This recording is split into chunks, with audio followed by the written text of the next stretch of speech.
show, but took off later. The pitch could have been rejected outright by the Sharks, or the deal could have been refused by the entrepreneur. Either way, the more successful the pitch was after the show, the better. And toss it into your washing machine instead of detergent. Number 10. Proof Eyewear. Entrepreneurs like us don't grow on trees, even though the majority of our products do. Hindsight is always 20/20. When the three Dane brothers from Idaho pitched their idea for Proof Eyewear, one-of-a-kind glasses frames crafted from wood, the concept itself impressed the Sharks.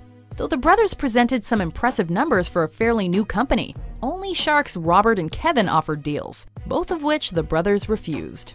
We're about making this thing go, and we want to build it with a good partner that supports us and wants to see this thing be successful. After the show, Proof used the wood trend to its advantage, almost tripling their sales shortly afterwards, and continuing to grow and build their brand.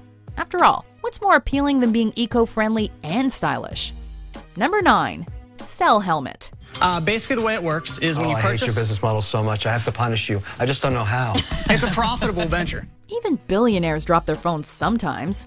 To avoid the problem of smashed phone screens, David Artuso and Mike Kane came up with an idea for a tougher phone case, as well as a guaranteed repair or replacement if the phone broke while within it. Are we magicians? Not at all.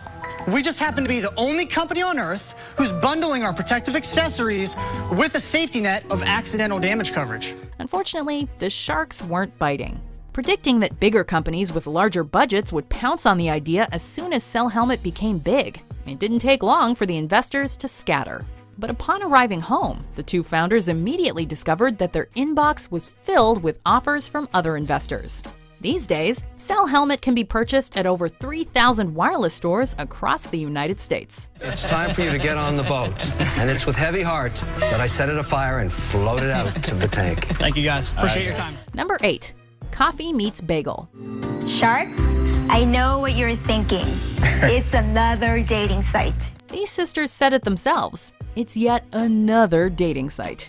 However, the idea behind the app, which allows users to meet potential dates through mutual friends on social media, was unique enough that it sparked a huge offer from shark Mark Cuban. $30 million for the entire company.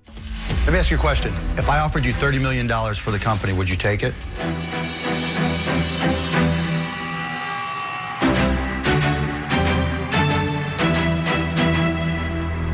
No. The sisters refused, preferring to keep the company for themselves. Though the offer itself fell through, seeing the interest from Cuban drew other investors to the app once the show aired. Enjoying massive amounts of marketing exposure and investor interest, the app continues to grow and make its mark in the world of online dating. Well, you buy it. You buy the information. right? It's the mystery. A lot of people want to know, how am I connected to this person? Number 7. Lip Bar. Our messaging is empowerment. Breaking into the beauty industry isn't an easy thing to do, but these two makeup artists were determined. Pitching their all-natural and extensively colored line of lipsticks, entrepreneurs Melissa Butler and Roscoe Spears managed to impress the Sharks with the quality of their product. Where are you making these? I actually make them by hand myself. You make them by Yes, hand? so I didn't have... At home? Yes. However, the duo's weak numbers and confused marketing strategy had the Sharks bowing out. Apparently, magazines like Cosmopolitan and Ebony thought otherwise, however, as the two have enjoyed coverage from both, and have launched their own mobile lip bar tour to further spread their brand. It's tough to pitch a lipstick company to a group of 4 guys. It's almost impossible. Number 6. Rocketbook. What are you selling to Martians? People love it. It's fun. Making it to number 1 on Amazon is every developer's dream, and these two managed to do it without the Sharks' help. Pitching their idea for a reusable digital notebook that was reset by putting it in the microwave, entrepreneurs Jake Epstein and Joe LeMay claim to have a revolutionary idea on their hands. There's a lot of engineering that has gone into the construction of a microwave-safe notebook. However, not only did the Sharks not see an opportunity with the product, they laughed the duo off the show, right into the arms of success. Shortly after airing, Epstein and LeMay reported earnings of over $10 million, and the Rocketbook was Amazon's #1 best-selling notebook in November 2016. Number 5. Zero Shoes. Zero shoes are a high-tech version of mankind's favorite footwear since 15,000 BC. Even with the Sharks' expert financial advice, sometimes you might be able to see your company's potential better than they ever could. After pitching an ultra-minimal sandal for either day-to-day or running use, Steven Sashin and Lena Phoenix predicted that their product was worth $5 million. Calling the sandals nothing more than, quote, rubber and a string, the Sharks scattered. But the money soon started rolling in. In the week after the show aired, Zero Shoes managed to sell the same amount they usually sold in 3 months. The sandals might be simple, but they sell. They've somehow captured the essence of an athlete. Number 4, Ring, also known as Doorbot. So your voice comes out of it? Your voice comes out of it. It's got a microphone and speaker, so it's two-way audio, one-way video. The Sharks aren't the only investors prowling the waters. Originally named Doorbot, this product kickstarted a new type of smart home security. It's a doorbell equipped with a camera that streams footage to your smartphone. Think of it as caller ID for your front door. After rejection from most of the Sharks and a declined offer, the product attracted other huge investors including Richard Branson, Goldman Sachs, and Qualcomm Ventures. Developer Jamie Siminoff has since rebranded the Doorbot into the Ring app and continues to expand and create new products for his line. Good thing he opened the door when opportunity came knocking. Which makes this the perfect device to monitor your front door. Number 3, Chef Big Shake, also known as CBS Foods. Our flagship product is the original shrimp burger. Here's a burger for everyone's taste nowadays. Turkey, beef, veggie, vegan, shrimp. Wait, what was that last one? When Chef Sean Davis came into the tank and proposed his idea of shrimp burgers, the Sharks were all about the taste, but not about the valuation of the company. I don't think your whole company is worth $200,000 to $300,000 today. Leaving with no offer on the table, but plenty of praise for the food itself, Davis went home to a hero's welcome and another investor who granted a better offer than what he had originally asked for. Now selling his burgers in over 2,000 grocery stores and predicting over $5 million in upcoming growth, Davis's appetite for business has not slowed down. Well over $1 million in sales, projected to do about $5 million.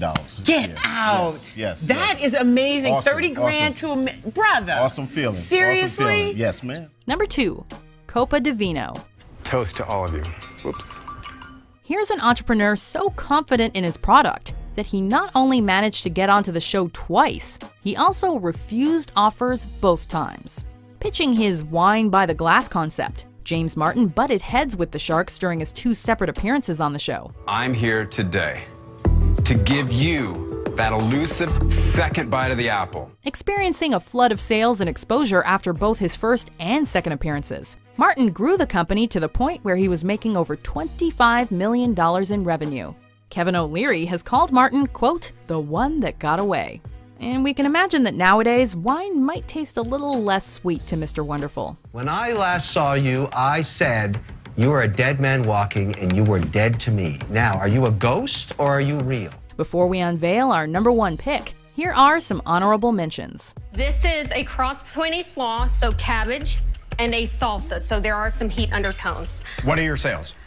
Well, let me tell you, over 4,200 stores nationwide so far in just over a year and a half. So right now, we have stores that want our product. We just don't have the money to produce the inventory. And produce it, yeah. And where have you sold them? We actually are available in 26 states and about 200 locations. Amazing. Yeah. Number 1, Coat Checks.